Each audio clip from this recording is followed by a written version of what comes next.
Mee rakkinu maaniifati yoo hiriyaa taanee rakkinuma dhufu natti mime. Mee maalumatti sirraa irrata? Sitti tol. Maaf natti Wanta tolu? dabarsinam tokko wanta yaadduun qabu. Ani koo kunan maal dabarsinaniifati qoy. Dubbadhu qoy. No. Dubbadhu dhugaa waaqa. Dubbadhu maal Waan aniifan? keessa kee jiru abbiinis amma itti madduuti. Ani waanuma dabarsineedha. Waan wallaalchisaa jiru dhugaa waaqa lafa. Aniifati wanni dabarsinee hiriyaa akka hin taane nu godhu maalidha qoy? Maalidha wanti yaadattee hiriyummaa keenya akka ittiin fufnisne godhu maalidha qoy? Harka fuudhee jaalatamtoota kabajamtoota hordoftoota keenya jirtu fayyaa keessanii baga jiraattan ana jiraatu siniin jennee jirra. Egaa har'a qophii xiqqishuu takka waan irra haasa'u dhufe takkaan walitti deebinee jirra. Aadde Soorettii fi obbo Abiigoo kan jedhaman jechuudha. Yeroo duraatii fi viidiyoo waliin hojjechanii akka waan jaalalaatitti waliin hojjechaa turanii akkasumas innillee miira jaalalaa keessa seenee miira jaalalaatiin qabamee gaafa inni waa jaalala itti argisiisu yookaan gaafa inni ishiidhaaf jedhee hospitaala seenu sana seenee isarraa fagaachuun naaf hin ta'u jette jechuudha. Soorettiin gaafsanii maaliifi sababa inni dhukkubu sababa jaalala ishiitiin Abiigoon akka dhukkubu jechuudha. Akkasumas immoo inni akka dhugaadhaan jaalatee jechuudha. Garuu isheen kan jaalatte Soolan durallee utuma isheen Soola wajjin jirtu gaaffii jaalalaa dhiyeessee fi isheen jalqaba hin fudhanne ture. Ammas immoo inni eegaa naafati jaalalli keenya dhugaan taane jaalala isa dhugaa isa jaalallee wal jaalata sana wal jaalachuuti yoo baanne gargar bahuu nuuf wayya waliin hojjechuun keenyas nutti haafu in ulfaataa jechaanii jira jechuudha. Abiigooni isheen immoo ani Soolanitti ergan deebi'ee hiriyummaadhaan yoo itti fufne maal ta'a jettee kadhatti jechuudha. Kun immoo dhiira tokkotti ulfaata akka kootitti ani mucaan deeggara maaliif jennaan dura gaaffii jaalalaa dhiyeessee fiiti ani Soolan walii waan hin jiruuf Soolan waan hin jaalladhuuf kanaafuu ani Soolan filadhee kanaafi ana ibsiti immoo hiriyaa kiyya kan duraan waliin guddanne waan ta'eef ammas hiriyummaan keenya itti fufaa garuu jaalalleef jaalallee ta'uu hin dandeenyu waan jedhan jetti jechuudha. Sooretti walumaa galatti mucaan immoo kanan fedhuu jedha Abiigoon jechuudha. Kanan fedhuu jaalalaan an jaalalan siif qaba jaalala siif qaba kanaafuu jaalala kana dhiisee hiriyummaatti zooruu hin danda'u jedhe. Isheen immoo akkuma duraatti wajjin jiraannaa jettiini in ulfaata jechuudha. Akka duraatti akka hin jiraanneef jalqaba mucaan jaalala keetiin qabamee jira. Egaa jaalala keetiin qabame immoo ani sin barbaadu ani nan qabaa ani Soolaniin qabaa Soolan akkan jaaladhuun beektamiti moo osoo isaa beektu maaliif gaaffii jaalalaa naa dhiyeessite kan jedhu jechuudha. Duraan kan wal lolaatii kan innis sababa keetiin dhibamee mana yaalaa galeef jechuudha. Akkasuma doktoroonni illee akka atirraa hin fagaanne kan isaan itti himan maal seete jaalalaan akka wajjin jiraattanii fi sababa keetiif jaalalaan akka akkana ta'e akkasumas immoo yoo atirraa fagaattee waan biraa keessa akka seenu wantoota akkasiisa sumatu dubbateeti ture. Amma immoo mucaa kana ani Soolan erga si dhiisee Soolaniin araaramte booda mucaan si dhiisee si irraanfachuu heda maaliifi hin taaneef kan isaa waan ta'eef inni kanan biraa filatee kanan biraa saniif yookaan ati kanan biraa filattee ati deemtee jirta jechuudha. Ati kan duras kan Soolan jettee jirta.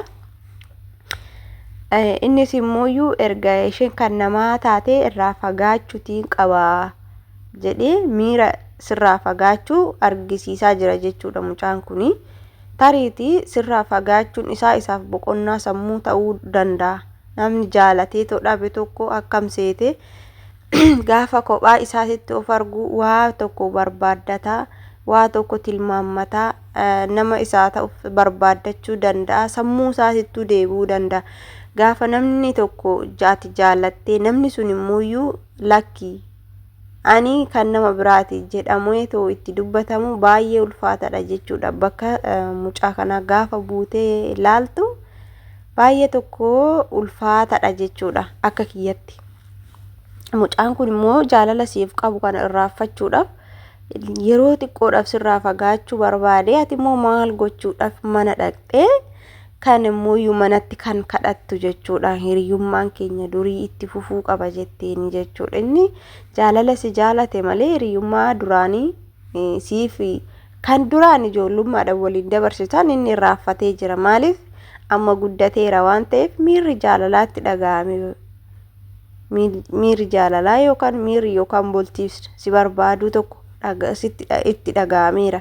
Si barbaadeera namni kun diddeerta. Ergasii immoo inni sirraa fagaadhee jaalala kana dhiisee mee sammuu kootu nan deebi'a erga jedheen booda nama kana osoo akka kootiitti osoo jeequu baattee, osoo itti dhiyaachuu baattee, amma inni aarii kana qabbaneeffatutti, hamma inni waa'ee jaalala keetii kana of keessaa baasutti hiriyaa tiyya malee jaalallee tiyya jedheetu akka sidhamanne haggasitti osoo turte maal rakkoo qaba? Maal gochuu mana dhaqxee? Kan immoo dhaquu siin barbaachisu walumaa galatti jechuudha. Maaliif diddee jirtaa, jaalala isaa diddee jirtaa, soolanii walitti deebitanii araaramtaniirtu, soolan immoo hiriyummaadhaan waliin jiraachuu hin dandeenyu jettee jaalala dhugaa waan na qabuuf, waan na jaalatuuf, waan isa jaaladhuuf jettee soolan filattee jirta. Kana immoo maaliif miitaa jechuun asirraa xiqqoo hiiqee of laalu kophaa isaa gaafa ta'ee innis filannoo mataa isaa qaba jechuudha. Filannoo mataa isaa kana immoo si waliin taa'ee oomtuu itti mul'atu jechuudha. Maaliif inni jaalala dhugaa waan si qabuu fi si waliin yoo taa'ee, si waliin yoo haasa'e jireenyi isaa guutumatti itti mul'atu. Kanaafuu kophaa ta'ee jireenya isaa yaaddachuu waan barbaaduuf sirraa fagaachuu barbaadee natti fakkaata akka kiyyatti jechuudha. Sin caalallee beekee miti. Hordoftoonni keessanillee mucaa kana hin miidhini. Mucaa kana yoo jaalatte jaalladhu yookaan immoo irraa fagaadhu siin jechaa jiru. Akkasumas immoo namoonni hedduun immoo dura kan diddee amma maal gocha mana isaa dhaqxee maal gochii hiriyummaan itti fufuu qaba kan jettu. Maaliif itti taphattaa warroonni siin jedhanis jiru jechuudha. Warroonni akkuma koo isa deeggaranis jiru jechuudha. Baga diddee dura maaliif si diddee ishee soolan bira deemtee situ gaafii jaalalaa dhiyeesseef ishiin gaafii jaalalaa kee diddee isa dhugaadhaan jaalatu diddee isa hin jaalanne filattee waan jedhamu tokko jechuudha. Kan koomentii yaanni isaan hordoftoonni keessan koomentiidhaan isinii kennan jechuudha. Yaadonni isaanii sirriidhaan jedha akka kiyyatti. Erga nama kanarraa fagaattee guutumaan guututti jireenya isaa keessaa bahuudhaaf inni kophaa isaa taa'ee murteessuu, kophaa isaa ta'ee itti yaaddachuutiyyuu baay'ee tokko gaariidha isaaf jechuudha. Kanaafuu warroonni jaalala akkasii kanaan fakkeenyaaf jaalala akkanaa kun baay'ee fagoo ulfaataadha jechuudha. Nama tokko nama kan isaa hin taane tokko gaafa jaallatu namni sun baay'ee miidhamaa ta'a. Maaliif kanaarra immoo irraa fagaatee kophaa isaa taa'ee of laaluu barbaada. Namni sun immoo hiriyummaan keenya itti fufuu qabaan eegan jaalallee biraatis qabaadhee rakkoon qabu jedhee nama sossobuu hin danda'u jechuudha. Kan murteessu namicha jaallatee dhabesan jechuudha. Kana kan murteessu abigoodhaan jedha. Yoon balleesse dhiifamaa isinis yaada qabdan koomentii jalatti barreessuu hin dagatina. Egaa agiboo maqaa mucaa kanaa naan galu abigoo fi soorettiin kanarra jiru xinnoo ishee mucaarraa fagaadhu siin jechuun barbaada. Hanguma inni jedhee hanga wassaname wayii xiqqoo ishee kophaa kiyya ta'ee laaluutiin barbaada. Atis immoo hin boocha jechuudha. Maaliif hiriyummaan keenya itti fufu jettee too boo sirra hin jiraatu jechuudha. Kophaa isaa taa'ee of laaluu laata jettee murteessuu qabda jechuudhaatillee. Silaayyuu isan jaalanne hiriyummaa barbaadde malee jaalala hin barbaanne. Inni immoo jaalala siif qaba kanaaf malee waan biraaf miti. Atis boo'ichis faayidaa hin qabu. Nam tokko erga nama hin jaalanne erga nama hin barbaanne walirraa fagaachuun waanuma jiru jechuudha yeroodhaaf. Booddeerra immoo walitti deebi'uu ni dandeessu.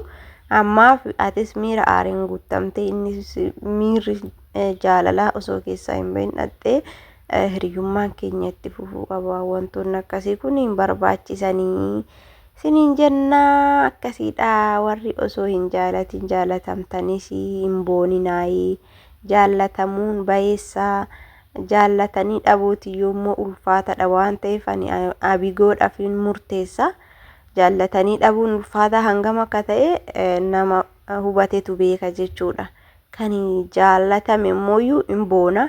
Kanaaf nama isin jaalatutti hin booninaa isiniin jechuun jaaladha. Yooti immoo jaalallee kan qabaattan ta'eyyuu namni sun akka isinirraa fagaatee waa'ee keessan dagatu gochuu qabdu malee siriyyuu daran hiriyummaadhaan itti hafuufnu yoo jedhan namni sun miidhamaa ta'a jechuudha. Kun yaada kiyya. Nagaan tura.